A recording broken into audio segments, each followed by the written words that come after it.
तो कल हमने सूर्य को पढ़ा था, है ना। जी। प्लैनेट्स में हमने सूर्य को 12 हाउसेस में समझा था।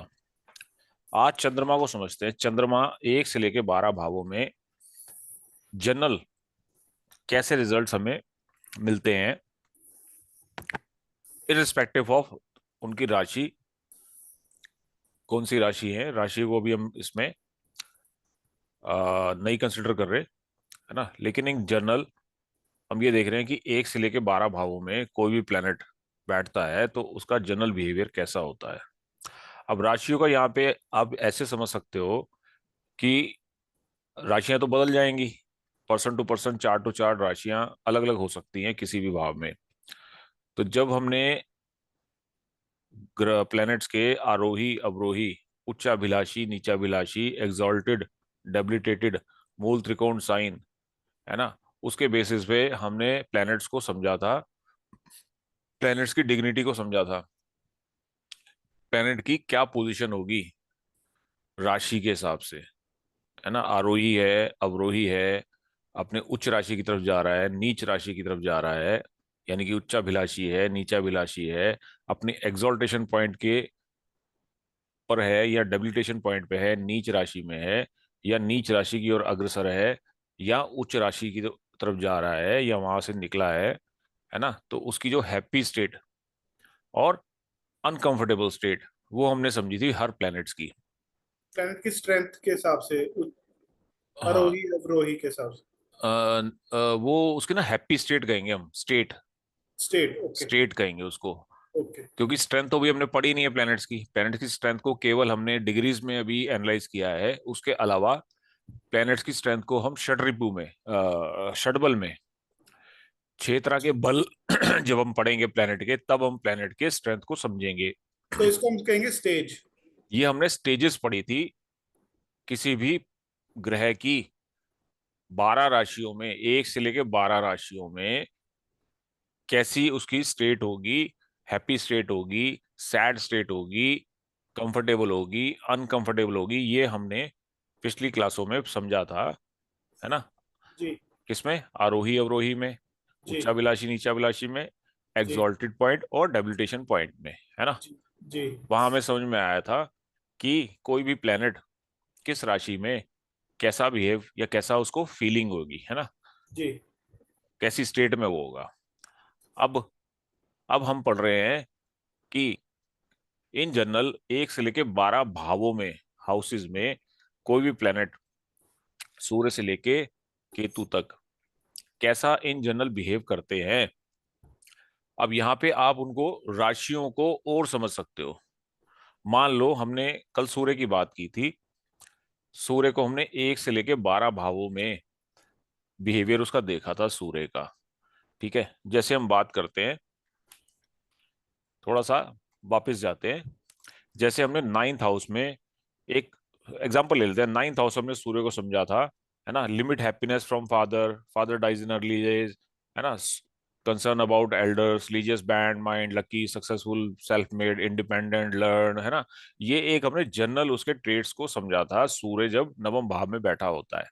अब जी। यहाँ पे यदि ये इसकी पोजीशन को, इसकी स्टेट को देखना है, क्या हैप्पी स्टेट में है, सैड स्टेट में है, कंफर्टेबल पोजीशन पे है, अनकंफर्टेबल पोजीशन में है, तो वहां हमें राशि तुरंत बता देगी कि अगर सूर्य मेष राशि में है तो डेफिनेटली एग्जॉल्टेड होके बैठा हुआ है ना। जी।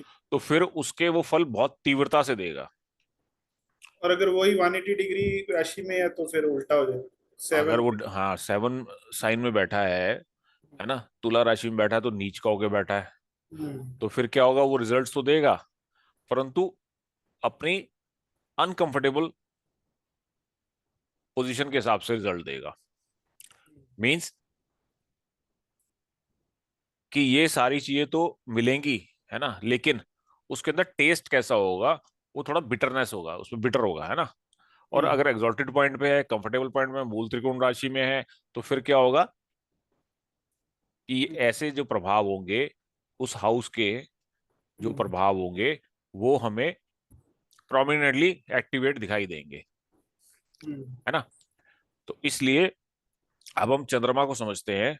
चंद्रमा यदि फर्स्ट हाउस में किसी के बैठा हो, है ना, तो क्या होता है ऐसे जातक को इंडिपेंडेंट जजमेंट, अपना जो स्वतंत्र उसका एक निष्कर्ष है, विचार है, वो लेने में उसे दिक्कत होती है ना।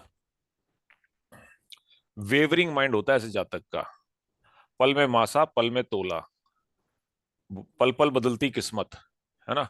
तो ऐसे जातक का दिमाग जो होता है वेवरिंग होता है, डिसीजंस अपने ये सेल्फ डिसीजंस नहीं ले पाता, है ना। And easy going nature with pleasing personality, personality बहुत अच्छी होती है, चार्मिंग पर्सनैलिटी होगी, लोग देखते उसकी तरफ मोहित हो जाएंगे, आकर्षित हो जाएंगे, चाहे तो वो इसको मेल हो। डिग्री को भी कंसीडर करेंगे इसके साथ? वो हमने डिग्रियां पढ़ी थी जब हमने इन्फेंट, है ना, हाँ जी। डेड अवस्था, अवस्थाएं जब हमने पढ़ी थी, है ना। हाँ तो वहां पे वो किस डिग्री में है, किस राशि में है, उसका कितना प्रभाव है, यानी कि उसकी पर्सनैलिटी किस पे डिपेंड करेगी, डिग्री के ऊपर। जो जी। हमने स्टेट्स पढ़ी थी, जी। अवस्थाएं पढ़ी थी, है ना, जी। जी। 0 से लेके 6 डिग्री, 6 से लेके 12 डिग्री, 12 बारह से से लेके 18। 18 डिग्री, 18 से 24, और 24 24 से से 30 30। है ना। उसमें हमने सम राशियां और विषम राशियों में उनकी स्टेज को पढ़ा था कि वो इन्फेंट स्टेज पे है या डेड स्टेट पे है, ओल्ड है ना, यूथ है। ऐसी 5 स्टेट हमने पढ़ी थी। थंब रूल था कि 10 to 20 में होगा तो वो मतलब प्रोमिनेंट होगा। तो अपना प्रबल उसकी स्टेट होगी, तो वहां पे उसकी पर्सनैलिटी बोल्ड होगी, अच्छी पर्सनैलिटी, ज्यादा पर्सनैलिटी पे प्रभाव ज्यादा होगा, है ना, अगर वो सर, यंग यूथ स्टेज में है। वेवरिंग माइंड का मतलब चंचल स्वभाव तो नहीं होगा? चंचल स्वभाव अलग हाँ, हो गया। चंचल स्वभाव, चंचलता अच्छा। होती है वेवरिंग माइंड, है ना। अच्छा। मतलब पल पल बदलती किस्मत, यानी कि पल पल उसका जो स्वभाव होता है ना, चंचलता होती है, कोई एक फिक्स डिसीजन नहीं ले पाता, इंडिपेंडेंट जजमेंट वो नहीं ले पाता चीजों में, है ना। और जी। Easy going with the nature, जिस उसमें बैठेगा, जिस कहते हैं ना जैसा देश वैसा भेष, तो जिस सोसाइटी में बैठेगा उनके जैसा ही हो लेगा। अब मान लो ऐसा जातक गलती से किसी दारू पीने वालों के साथ बैठ गया, है ना, अब चाहे उनके घर में प्याज भी ना यूज होता हो, लेकिन क्या होगा, वो कहेगा चलो लगा लेते हैं यार एक आध। तो जैसा देश वैसा भेष, इजी गोइंग विद नेचर, है ना। पर पर्सनैलिटी में बहुत अच्छे होते हैं, दिखने में बहुत अट्रैक्टिव होंगे, चाहे वो मेल हो चाहे फीमेल हो, है ना। ऐसी इनकी आंखें होती हैं, एकदम चमकदार हिरनी जैसी आंखें, है ना। मेल की होगी तो ओपोजिट जो सेक्स है वो बहुत ज्यादा आकर्षित रहते हैं ऐसे जातक की तरफ, है ना। फीमेल होंगी तो मेल ज्यादा, है ना। अट्रैक्शन पावर होती है एक तरह से, ये कह लो इनमें। हाईली सब्जेक्टिव होते हैं ये, अट्रैक्टिव होते हैं, अपीयरेंस बहुत प्लीजिंग होती है ना, पावरफुल अपीयरेंस, अट्रैक्ट कर लेना लोगों को।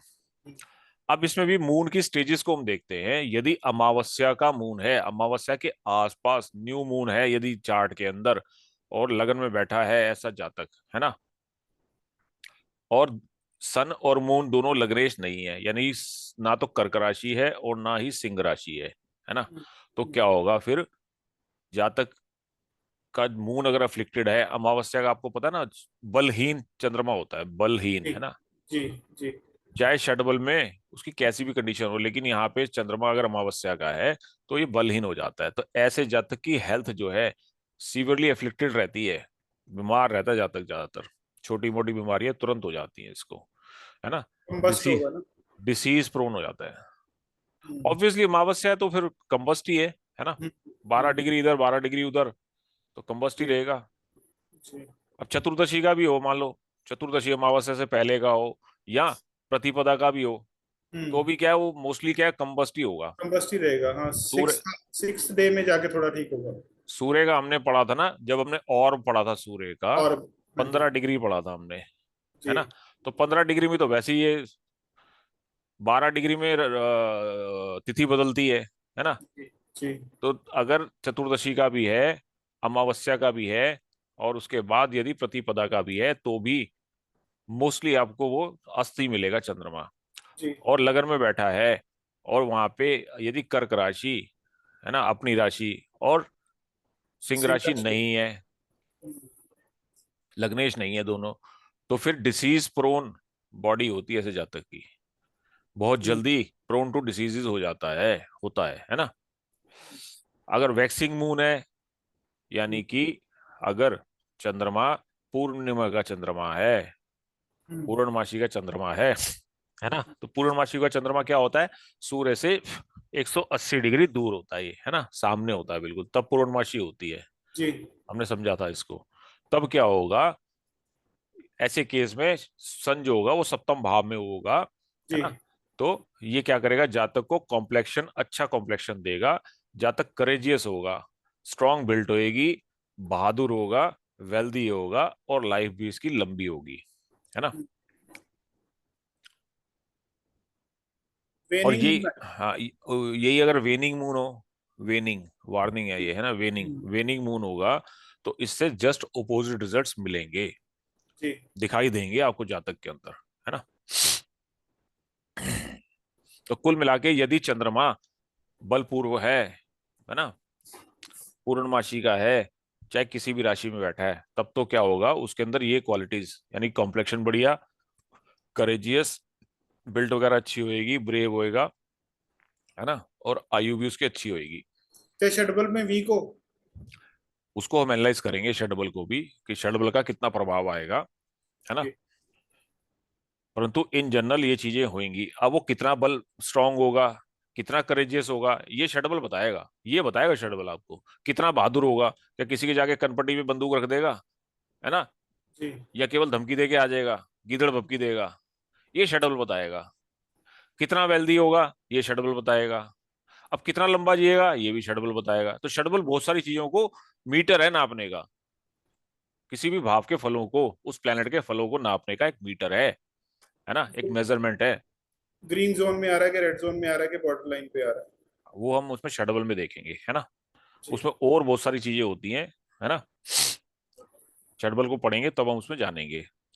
ऐसे ही अगर किसी का सेकंड भाव में सूर्य चंद्रमा हो, तो जातक चैरिटेबल डिस्पोजिशन, है ना, प्लेजर लविंग, वेल्दी, है ना। काल पुरुष की कुंडली में यहाँ पे वृषभ राशि पड़ती है, जहां पे चंद्रमा एग्जॉल्टेड होता है। हाँ याद है आपको, नहीं है? वीनस वीनस वीनस नहीं कह रहे और हम, चंद्रमा की बात कर रहे हैं।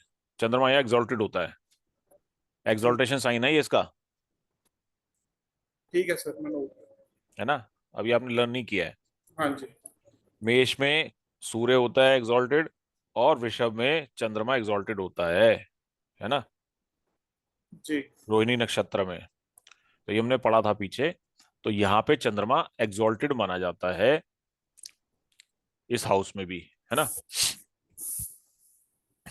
जी तो ऐसे में जातक लविंग होता है, वेल्दी होता है, सॉफ्ट इसकी स्पीच होती है, और इमोशन से भरी होती है, इमोशनल स्पीच होती है, अट्रैक्टिव फेस होगा ही होगा, प्लीजिंग मैनर्स होंगे, स्ट्रॉन्ग फैमिली टाइज, फैमिली के साथ इनका बॉन्डिंग बड़ी अच्छी होती है, क्योंकि ये हाउस जो है फैमिली का भी है। सेकेंड हाउस किस किस का है, फैमिली, स्पीच और वेल्थ, वेल्थ। है ना। तो इससे आप जोड़ के चीजों को समझ सकते हो।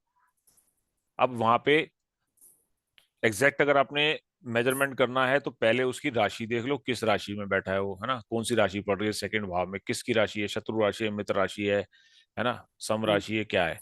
दूसरा, फिर उसका षडबल में कितना बल है। जब इन चीजों को हम एनालाइज करेंगे, कुंडली टू कुंडली हम देखेंगे, तब हमें एग्जैक्ट पता लगेगा कि चंद्रमा यहाँ पे कितना फेवरेबल है, कितना अनफेवरेबल है ना। ये हमें मैनुअली क्या होता है, वो करना होता है, एनालिसिस करना होता है, यही एक एस्ट्रोलॉजर का काम है ना। अब थर्ड भाव है हमारे किस किस का, एफर्ट्स का, करेज का, है ना, सिबलिंग्स का, हमारे पड़ोसियों का, है ना, जैसे हमने कल देखा था, और सिबलिंग्स का हो गया। तो ऐसे जातक को भाइयों से खुशी, सुख, भाइयों का सुख प्राप्त होता है ना, भाइयों से अच्छे संबंध होते हैं। प्राउड, स्ट्रॉन्ग एंड ब्रेव बनाता है जातक को, है ना। An ability to influence through writing and speaking, तो ऐसे जातक की हैंड राइटिंग अच्छी होती है। आप देखोगे ये हैंड राइटिंग का भी हाउस है, और स्पीकिंग का भी है ना, पब्लिक स्पीकिंग का, है ना, कम्युनिकेशन का है। तो सॉफ्ट कम्युनिकेशन, मीठा बोलना, चंद्रमा के प्रभाव। अब वो मीठा बोलेगा, कड़वा बोलेगा, वो बताएगा कि चंद्रमा कैसा है। अमावस का चंद्रमा है तो फिर जहर जहर उगलेगा, है ना, फिर मिठास कम हो जाएगी। शेड्यूल बताएगा कितना मीठा है ना। लाइकिंग फॉर ट्रेवल्स, चंद्रमा जो है फास्ट मूविंग प्लेनेट है, फास्ट मूविंग, है ना।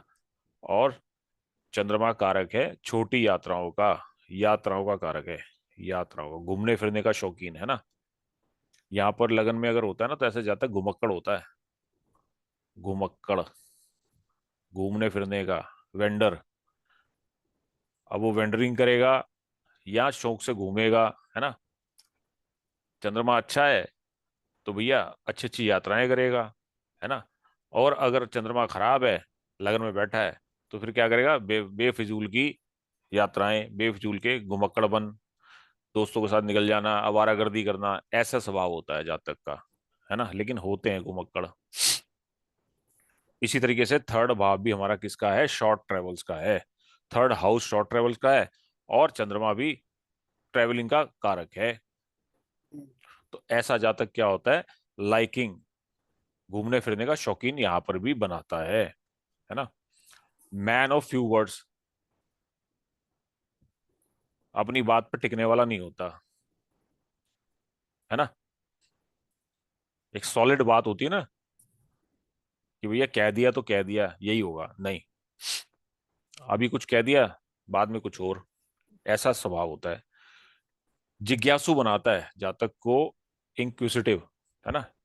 जिज्ञासु होता है जातक ऐसा, दिमागी, है ना, दिमाग से जिज्ञासा होती है ऐसे जातक की।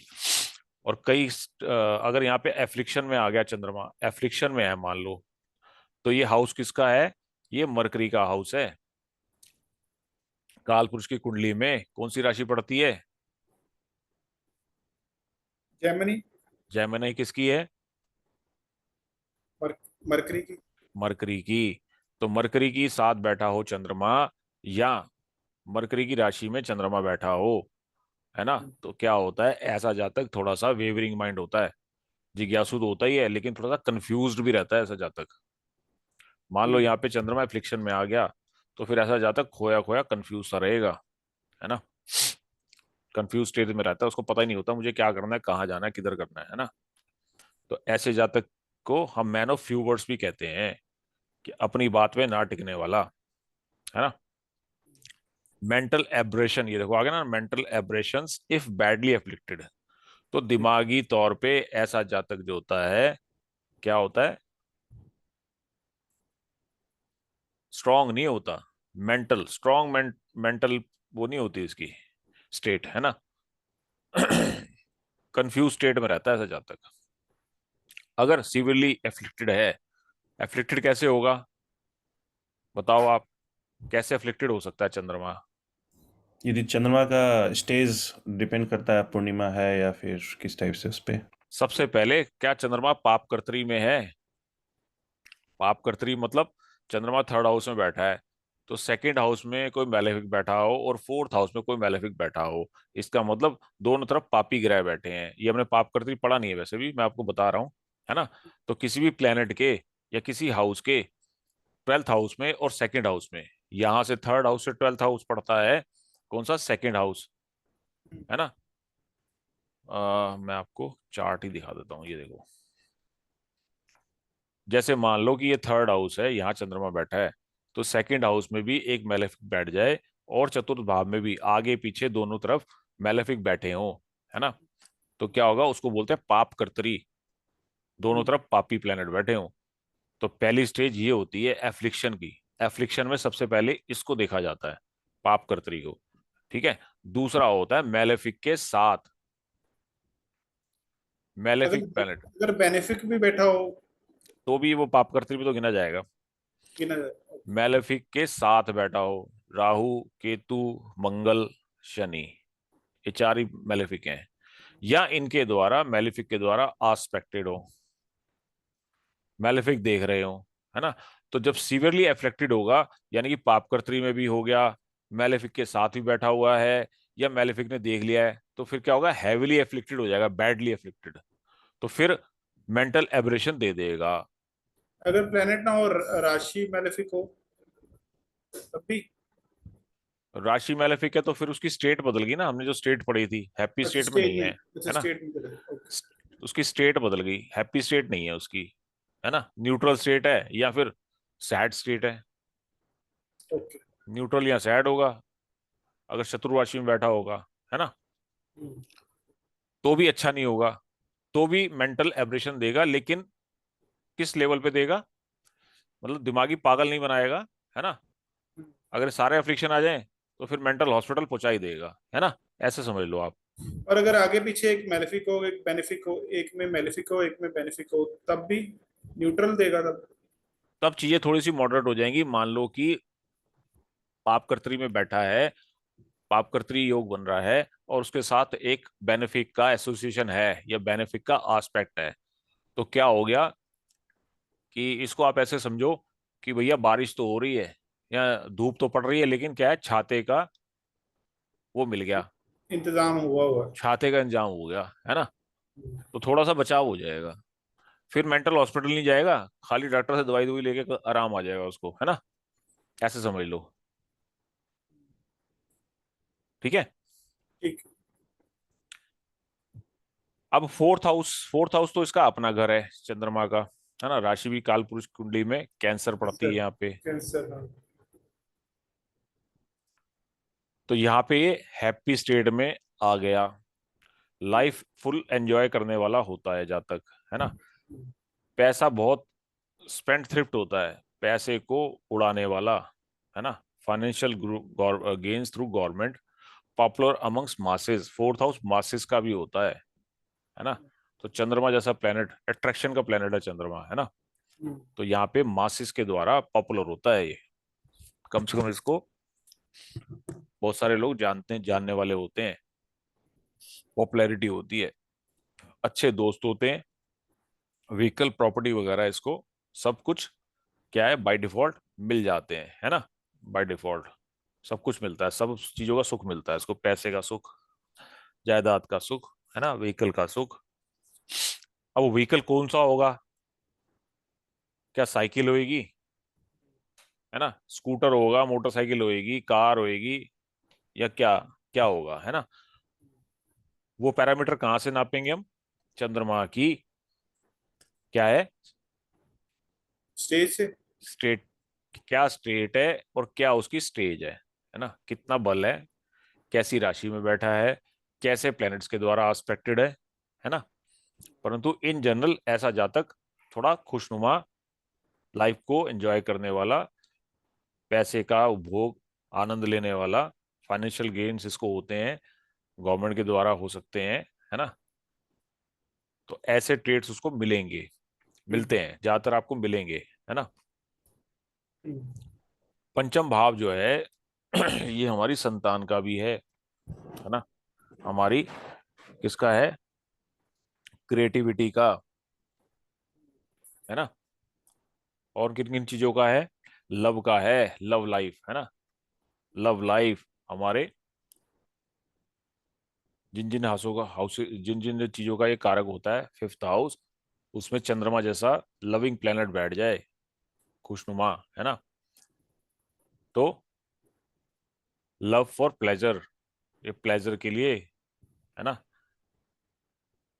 एक्टिविटी एंड स्पेकुलेशन, स्पेकुलेशन का हाउस भी है पंचम भाव, है ना। चंद्रमा क्या है, चंचल स्वभाव है, तो ऐसा जातक ऐसे सारे काम करेगा जो उस हाउस के ट्रेड्स हैं, आर्टिस्टिक एबिलिटीज होती हैं ऐसे जातक में, है ना, और बहुत शुभ है और अच्छे प्लेनेट से दृष्ट है, तो ऐसे जातक मिनिस्टर लेवल पे भी देखे गए हैं, अच्छी इंटेलिजेंस देता है, क्योंकि पंचम भाव हमारी इंटेलिजेंस का भी है ना। और यहाँ पे जातक को अच्छे पुत्र प्राप्ति, पुत्र रत्न की प्राप्ति भी होती है, और स्पेशली यदि लिब्रा साइन में है, यहाँ पे सप्तम भाव में लिब्रा साइन पड़ता है, तो जातक के दो बेटे, ऐसा फल दीपिका का कहना है ना, दो बच्चे होते हैं, वो भी सन सन प्रोजेनी, तो कुल मिला के फिफ्थ हाउस में ठीक है ना। सिक्स्थ हाउस में चंद्रमा अच्छा नहीं होता, है ना। वाइटैलिटी अच्छी नहीं होती ऐसे जातक की, हेल्थ के लिए भी अच्छा नहीं है, पॉपुलैरिटी के लिए भी अच्छा नहीं है, और पंक्चुएश क्या है, पंक्टिचिटिलियस, अत्यौपचारिक, है ना, रिड्यूस लॉन्जिविटी। क्योंकि हमने देखा था कि बालारिस्ट जो है, बालारिस्ट हमने जब पढ़ा था, तो 6, 8, 12 में चंद्रमा हो तो पहला सिम्टम बालारिस्ट का वहां पे हमें मिलता है इंडिकेशन। तो लॉन्जिविटी रिड्यूस करता है, डिफीटेड और इंसल्टेड हमेशा जीवन में महसूस करता है ना। और डाइजेशन में भी ऐसे जातक का डाइजेशन अच्छा नहीं होता। डिपेंड करता है कि वहां पे राशि कौन सी है, क्या जल तत्व की राशि है।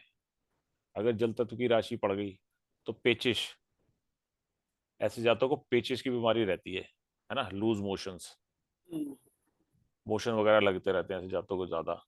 तो इसका जो स्टमक है वो अपसेट रहता है ना। वो राशि बताएगी जब मेडिकल में पढ़ेंगे। तो कुल मिला के सिक्स हाउस में चंद्रमा अच्छा नहीं होता, है ना। सर इसमें गवर्नमेंट सर्विस भी इसका इस हाउस का वो है, एक फीचर है, तो इससे क्या गवर्नमेंट सर्विस वाले यदि किसी का है तो उसका इम्पैक्ट होगा उसमें, मतलब कोई होगा इससे सिक्स हाउस। स्टेट गवर्नमेंट की जॉब मिलने के चांसेस होते हैं ऐसे जातक को। डिपेंड करेगा राशि में किस में बैठा है, कौन से प्लेनेट के द्वारा। तो हम्म, स्टेट गवर्नमेंट, है ना, स्टेट मतलब आपके राज्य सरकार, हाँ, लोकल लोकल मान लीजिए लोकल जो मॉनिटरिंग बॉडी होती है ना, हम्म, निगम नगर निगम लेवल पे जातक हम्म, को जॉब मिलने की संभावनाएं होती हैं, है ना। ये हम्म, प्रोफेशन में पढ़ेंगे।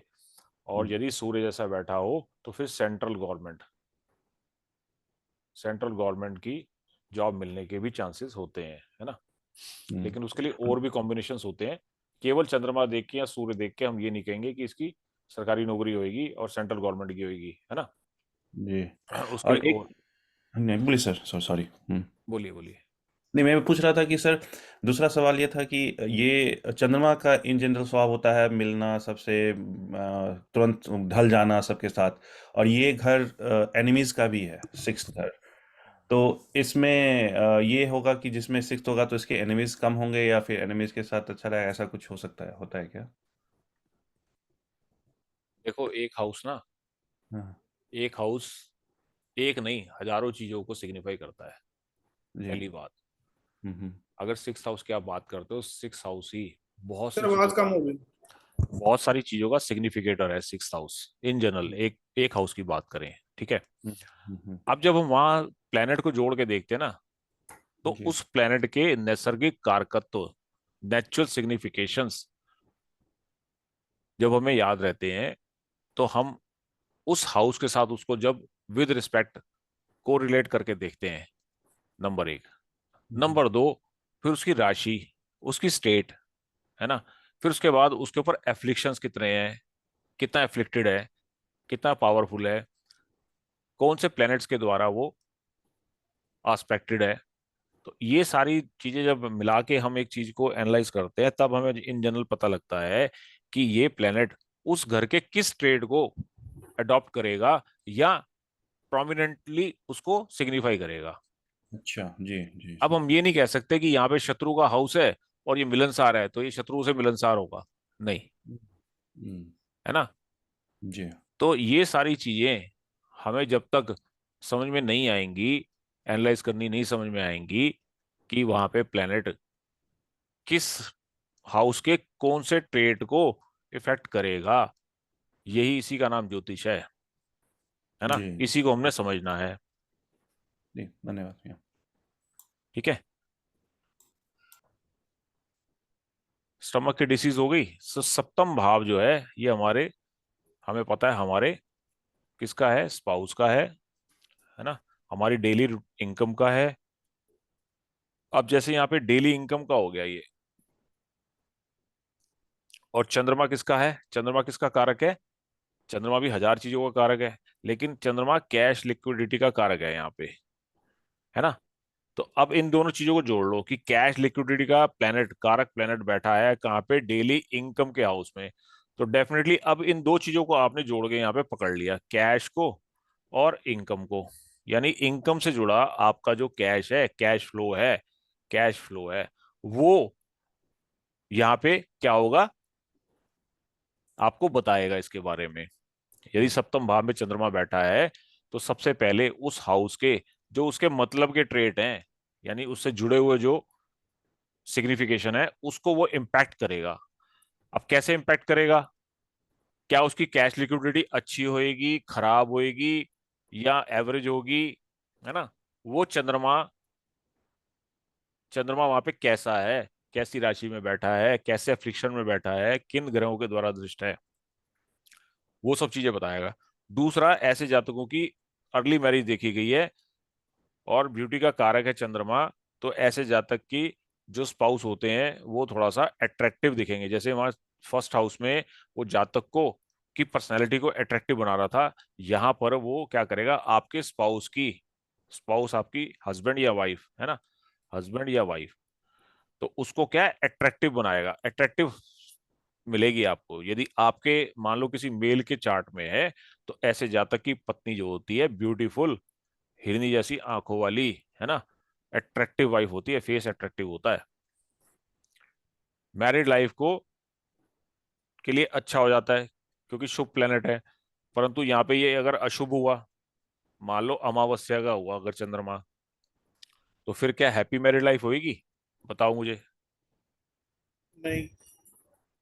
एफ्लिक्शन आ गया ना, हम्म। तो फिर वो हैप्पी जो होगा ना, फिर या तो न्यूट्रल में बदल जाएगा या फिर बर्तन खड़केंगे। हम्म। और वैसे भी लाल किताब कहती है कि चंद्रमा, मून इन सेवंथ हाउस, भाई साहब बीवी जो होती है ना, बीवी, पत्नी, है ना, ये मायके जरूर जाती है लड़के, जीवन में चाहे एक बार जाए, चाहे 50 बार जाए, चाहे 1000 बार जाए। अच्छा। ऐसे जातक की बीवी मायके लड़के जरूर जाती है, तो इसका मतलब अफ्लिक्शन में होगा तभी तो लड़ेगी ना। हम्म। फिर हैप्पी मैरिड लाइफ थोड़ी रह गई, है ना? हैप्पी कब होएगी? जब चंद्रमा हैप्पी होएगा, वहां पे हैप्पी स्टेट में होगा, है ना? तो बट वैसे वही हो गया ना, शाम नगर है यहाँ पे तो हैप्पी मैरिड लाइफ नहीं होगी। और ऑब्वियसली अमावस्या का हुआ तो वैसे ही नहीं भाई होगी। सेपरेटिव पैनल साथ में बैठे हैं, मान लो सूर्य बैठा है, मंगल बैठा है, शनि बैठा है, केतु बैठा है, राहु बैठा है, तो फिर हम्म। कहाँ से हैप्पी रहेगी मैरिड लाइफ? सत्यानाश हो गया। या इन्होंने देख लिया, हम्म। आस्पेक्ट आ गया कहीं से, हम्म। बेड़ा गर्क हो गया ना। फिर क्या होगा? फिर पत्नी आपकी रूठ रूठ के मायके जाएगी, लड़ लड़ के, है ना, आप मनाते फिरोगे। तो ये डिवोर्स वाला कंपोनेंट तो नहीं आएगा फिर वो इसमें? डिवोर्स की अलग चीजें हैं, वो केमिकोलॉजी अलग है। जब डिवोर्स के हम वो बनाएंगे ना रेसिपी, हम्म।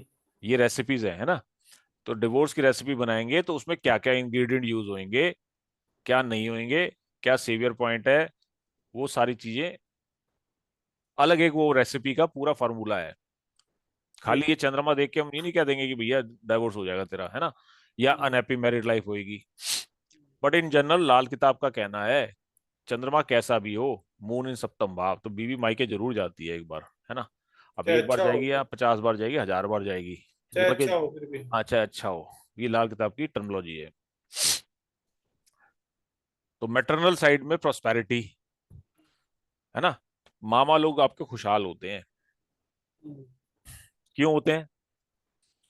क्योंकि ये भाव जो है चतुर्थ का चतुर्थ है, यानी कि सुख स्थान का सुख स्थान है, और आपकी माता का भी सुख स्थान है हम्म। ना, माता का सुख स्थान है। जैसे फर्स्ट का चतुर्थ जो है वो आपका सुख स्थान है, ऐसे ही सप्तम भाव जो है वो आपकी माता के का सुख स्थान हम्म। भी हम्म। है ना। और दूसरी बात, छठे से दूसरा भाव है। हम्म। छठा भाव क्या है? आपकी माता के सिबलिंग, हम्म। यंगर सिबलिंग्स का है। तो यंगर सिबलिंग्स का सेकेंड हाउस यानी कि प्रोस्पेरिटी का हाउस है, यानी कि आपके मामा लोगों का धन भाव है ये। यहाँ पे चंद्रमा बैठ जाए तो भाई साहब मामाओं के पास माल होगा ना, कि नहीं होगा? हम्म। है, नानके खुशहाल होंगे नहीं होंगे आपके? बिल्कुल। तो ऐसे जोड़ के देखो चीजों को। Much liked and admire in his circle, है हम्म। ना, तो सर्कल में इसको थोड़ा सा क्या होता है, एडमिरेशन वगैरह मिल जाता है, प्रॉपर्टी प्रॉपर्टी इसके पास होती है। सोच लेबर नेचर का ये होता है, जातक मिलनसार होता है ना, सोशेबल होता है ये। अब आ गया हमारा अष्टम भाव। हम्म। यहां पर भी चंद्रमा अच्छा नहीं है। 6 8 12 में तो आप मान लो कि चंद्रमा अच्छे प्रभाव नहीं देता इन जनरल, है ना। मंगल आ गया ना। अब सिक एंड शॉर्ट लिव्ड, जातक की आयु को कम करता है और बीमार रहने की प्रवृत्ति होती है ना। और मैरिड लाइफ भी कॉन्जुगल हैप्पीनेस नहीं होती। मोस्टली क्या होता है, कॉम्प्रोमाइजिंग स्टेट, शादी में कॉम्प्रोमाइजिंग, है ना। खैर ये तो शादी तो है ही कॉम्प्रोमाइजिंग का नाम। हिंदुस्तान में तो हमारे आपके जैसे कॉम्प्रोमाइज करते ही रहते हैं ना। तो जगजीत जी, तो चंद्रमा यदि जिसके अष्टम भाव में है तो क्या होता है, उसका जो मैरिड हैप्पीनेस है ज्यादा अच्छी नहीं होती। वाटरी प्लेस से इनको डर लगता है, जैसे स्विमिंग पूल में जाना, रिवर में जाना, है ना। इससे पानी वाली जगहों से डर लगता है इनको, है ना। अगर यहाँ पे अगर अपने हाउस में है, कर्क राशि में है या वृषभ राशि में है, तब ये लाइफ के लिए, लॉन्ग लाइफ के लिए अच्छा हो जाता है, तब लॉन्ग लाइफ दे देता है ना। परंतु यदि शत्रु राशि में होगा और क्या कहते हैं, जो हमने वहां पढ़े थे आरोही अवरोही, है ना, स्टेज। जो स्टेज भी पड़ी थी वहां उन हाउसेज में यदि है, तो फिर क्या होगा, लॉन्ग लाइफ के लिए अच्छा नहीं होता, है ना। और फीमेल्स में स्पेशली जो होता है ना, रिप्रोडक्टिव ऑर्गन्स में उनको ट्रबल आती है। फीमेल्स के जितने भी रिप्रोडक्टिव ऑर्गन्स होते हैं, है ना, वहां उनको समस्याएं आती हैं। तो जब हम बीमारी पकड़ेंगे, मेडिकल की बात करेंगे, मेडिकल एस्ट्रोलॉजी देखेंगे, तो वहां पे हम फीमेल के चार्ट में इन चीजों को भी कंसिडरेशन में लेंगे कि मून कहाँ बैठा है, वीनस कहाँ बैठा है ना, और कैसी समस्या आ रही है। तो इन जनरल अष्टम भाव में यदि किसी जातिका के चंद्रमा है ना, तो उनको ऐसी प्रॉब्लम्स वो दे सकता है, देता है ना। नवम भाव में ये अच्छा है। जातक प्योर होता है, रिलीजियस होता है, एजुकेटेड, इंटेलिजेंट, यानी कि प्योर सोल बनाता है, दिल का साफ होता है ऐसा जातक, साफ मन का, साफ मन, है ना। जनरली देखा गया है, साफ दिल के साफ होते हैं ऐसे जातक, वेल्दी हो सकते हैं, पुत्र भी होता है इनका।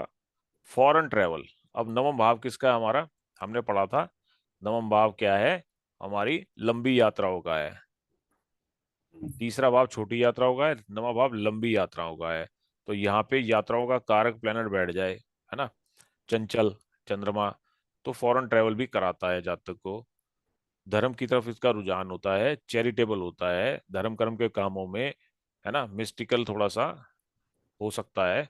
राइटिशियस, यानी कि सच्चाई का साथ देने वाला, है ना, सच की तरफ, मन का साफ होगा तो डेफिनेटली प्योर होगा, तो सच्चाई की तरफ रुझान होगा। पॉपुलर भी बनाता है ऐसे जातक। अब कितना पॉपुलर होगा, कितना सच्चा होगा, है ना, कितनी यात्राएं करेगा, वहां फिर वही बात आ जाती है कि मून को हम मीटर में जब तोलेंगे, मून का मीटर देखेंगे, है ना, अलग अलग पैरामीटर्स में जब इसको तराजू में तोलेंगे, है ना, तब हमें पता लगेगा। ऐसे ही 10th हाउस को हम देखें तो यहाँ पे क्या है, वर्चुअस बनाता है जातक को, and expertise in diverse field, है कर्म क्षेत्र में ऐसा जातक क्या होता है, वैरायटी ऑफ डाइवर्सिफिकेशन अच्छा करता है, शत्रुओं पे जीतने वाला होता है ना। Early success in what ever field works he starts, तो सफलता इनको जल्दी मिल जाती है, जीवन के शुरुआती काम करने के शुरुआती दिनों में ही इनको सफलताएं मिल जाती हैं, है ना। तो ये कैसे, मतलब अगर काल पुरुष की कुंडली में देखें तो ये 10th हाउस 10th हाउस में सेटर। शनि का कर्म स्थान है, ये कर्म स्थान, और यहाँ अच्छा। से बैठ के चंद्रमा अपने भाव को, चतुर्थ भाव को देख रहा है पूरी दृष्टि से, है ना। तो क्या हो हाँ, गया, कर्म भाव भी बढ़िया हो गया और सुख स्थान भी बढ़िया हो गया, है ना, कर्म के लिए भी बढ़िया हो गया ये। बट ये अर्ली सक्सेस सेटर्न की, उसमें अर्ली सक्सेस कैसे? भाई सैटर्न का तो ये हाउस है ना, कर्म का हाउस है, और चंद्रमा क्या है, फास्ट मूविंग प्लेनेट है, फास्ट मूविंग, अच्छा हाँ। फास्ट मूविंग है। तो ऐसे जातक के जितने भी डिसीजेस होते हैं कर्म को लेके, प्रोफेशन को लेके, है ना, तो पासे जो है सीधे पड़ते जाते हैं। मैं आपको चार्ट दिखाता हूँ। ये खुला हुआ चार्ट, ये देखो, चंद्रमा बैठा हुआ है यहाँ पे पुनर्वसु नक्षत्र में, है ना। आज ही ये मेरा डिस्कशन हो रही थी इस चार्ट के ऊपर। तो ये जातक जो है, इनिशियल दिनों में इसने थोड़ी सी जॉब वॉब की, है ना। आज ये प्रॉपर्टी में सक्सेसफुल वो है, क्या कहते हैं, जो प्रॉपर्टी प्रॉपर्टी कंसल्टेंट होते हैं ना केवल इंडिया में बल्कि विदेशों में भी, जैसे दुबई जैसे प्रोजेक्ट इनके बहुत बढ़िया बढ़िया चल रहे हैं, है ना। बट इसकी डिग्री देखें तो वो मतलब लेट लेट मिलेगा सक्सेस, इसको स्लो है ना। नहीं नहीं, डिग्री को आप मत देखो, वो डिग्री बाद में हम देखेंगे, है ना, बाद में समझेंगे। आप अभी जनरल चीजों को पढ़ो सिर्फ, कि यहाँ पे सफलता देता है, कर्म में सफलता मिल जाती है ना, थोड़े एफर्ट्स करने पे ही सफलता मिल जाती है। ठीक ठीक है। है। चेंजेस इन वोकेशंस पर व्यवसाय में बदलाव जरूर करवाता है। हम्म। जातक बार बार अपने व्यवसाय बदलता है, बार बार बदलता है ना, बार बार अपने प्रोफेशंस को चेंज करता है। चंद्रमा क्या है, चेंजेस का। फ्लक्चुएटिंग हाँ, फ्लक्चुएटिंग है ना। फ्लक्चुएटिंग है, फास्ट मूविंग है, वेवरिंग माइंड है ना। तो इस कुंडली में भी ये किस में बैठा है, बुध की राशि में। तो हम्म। इस जातक ने भी अपने प्रोफेशन जीवन में कई बार बदले हैं, है ना। हम्म। परंतु लास्ट में क्या हुआ कि प्रॉपर्टी के काम में इसको स्टेबिलिटी, जल्दी सफलता मिल गई, मात्र 3-4 साल में ही अच्छा राइज प्रॉपर्टी में मिल गया इनको, है ना। ट्रैवलिंग वगैरह करता है, कंफर्टेबल एंड लॉन्ग लाइफ होती है, डज गुड डीड्स, है ना। तो सब कुछ अच्छा अच्छा होता है यहाँ पे, यानी कि कुल मिला के 10th हाउस में चंद्रमा ओके, है ना, पास हो गया यहाँ पे। अब बात करते हैं 11वें भाव की। 11वां भाव तो वैसे ही हमारा जो है, क्या है, गेन्स का इसका है ना। तो इजी सक्सेस, वेल्दी, नौकर चाकर, बच्चे भी अच्छे, पुत्र भी, है ना। यहाँ से क्या किया इसने, पंचम भाव को भी देख लिया बैठ के। हेल्पफुल होता है जातक, लार्ज सर्कल होता है फ्रेंड्स का, फ्रेंड्स बहुत ज्यादा होते हैं ऐसे जातक के, फ्रेंड सर्कल बहुत बड़ा होता है ना। कन्वेंस वगैरह भी अच्छी होती है, लकी पोजीशन है। और फीमेल के साथ भी ज्यादा फ्रेंड्स होते हैं, मेल के ज्यादा फीमेल फ्रेंड्स देखे गए हैं, है ना। फ्लर्टिंग व्लर्टिंग करने में भी ये, अगर चंद्रमा फिक्शन में है ना, और शुक्र जैसा प्लेनेट अगर साथ बैठा हो या देख रहा हो, तो फिर थोड़ा सा जातक फ्लर्टिंग फ्लर्टिंग भी बन जाता है, फ्लर्ट करने वाला। केस टू केस स्टडी करेंगे चीजों को। आप केवल इन हाउसेज में इनको, इनके जनरल ट्रेड्स को आप थोड़ा सा समझ लो, रट्टे नहीं मारने, समझना है ना। जैसे हमने कहा था सूर्य जो है, सूर्य भी अच्छा होता है, सबसे बेस्ट पोजीशन होती है सूर्य की। ऐसे ही अब चंद्रमा को देख लिया, चंद्रमा भी ओके हो गया, यहाँ पे पास हो गया, है ना। तो ये चीजें आप अपने दिमाग में बिठा लो। अगर वो ए- वीनस आ गया तो फिर वो थोड़ा ट्रिकी हो जाता है। वो हम केस टू केस स्टडी करेंगे कि भैया 11वें भाव में अच्छे प्लेनेट बैठे हैं, लेकिन उसके बाद भी व्यक्ति परेशान है ना, वो क्या चीजें हैं। अभी बहुत सारी चीजें हमें पढ़ समझना बाकी है ना। 12th भाव में डीप रूटेड फोबिया अच्छा नहीं है, 6, 8, 12 में, ये 12वां आ गया, है ना। तो जातक को कोई ऐसा फोबिया, है ना, deceived, obstructed, mental aberrations, worries, रातों की नींद हराम, है ना। ये हाउस किसका है, बेड बस। का है ना, हाँ बेड। नींद का है। चंद्रमा जैसा प्लेनेट वहां बैठ जाए तो जातक का दिमाग जो है रात को सोते हुए भी दौड़ता रहता है। उसके जो ख्याल आते हैं ना, जो उसके सोचने की वो है, विचारों की जो, है ना, वो रुकती नहीं है क्रम। तो मेंटल वरीज में ज्यादातर, और अगर एफ्लिक्शन में आ गया, एफ्लिक्शन में हुआ, तो फिर रातों की नींद हराम हो जाती है ना। और जातक थोड़ा सा मेंटल पेशेंट भी बन जाता है, रात को नींद नहीं आती, फोबिया का शिकार होता है। Love for charitable and mystical works, मान लो मून और केतु 12वें भाव में बैठे हो, तो ऐसे जातक को हाईली इंट्यूटिव, हम्म, दिमाग इतना तेज होता है कि इंट्यूशन पावर बहुत अच्छी हो जाती है, हाईली इंट्यूटिव बनाता हम्म, है ना। और ऐसा ही यदि मान लो चंद्रमा राहु के साथ हो तो फिर क्या बनाएगा ये, राहु के प्रभाव आ जाएंगे इसके ऊपर ज्यादा। खुराफाती। फिर एक खुराफाती, शरारती, है ना, दिमागी तौर पे विकृत, विकृत सोच, हम्म, सोच वाला, अनप्रिडिक्टेबल, अनप्रिडिक्टेबल, क्या कर दे, क्या खुराफात कर दे, कोई नहीं कह सकता, है हम्म, ना। शनि वगैरह के साथ आ जाए, मंगल के साथ आ जाए तो भी प्रभाव देखने को मिलेंगे, है ना। Hmm, love for charitable and medical work, miserly, है ना, रहस्यमयी, सोच इसकी रहस्यमयी होती है, miserly. Success in foreign land, क्योंकि ये बाबा 12वां हाउस किसका है, फॉरेन लैंड का है। Foreign land. तो ऐसे जातकों को फॉरेन लैंड में सक्सेस ज्यादा मिलने की संभावनाएं होती हैं, जहां चंद्रमा, क्योंकि मन भी उनका जो है वहां बैठ गया जाके फॉरेन में। तो हम्म, यहाँ तो कोई भी काम कर लेगा तो मन उसका लगेगा ही नहीं, फॉरेन लैंड में चला जाएगा तो खुशी खुशी काम करेगा जो भी, तो ज्यादा जल्दी सक्सेस मिल जाएगी, है ना। हम्म, मदर को स्पिरिचुअल बनाता है, क्योंकि ये मदर का क्या है, नवम भाव है। हम्म, 12th हाउस जो है 4th हाउस से नवम है, तो माता को स्पिरिचुअल बनाता है। यहाँ पे चंद्रमा यदि हो तो आपकी, जिसके भी चंद्रमा है, उनकी माता घंटियां बजाने वाली, है ना, स्पिरिचुअल लेडी होती हैं।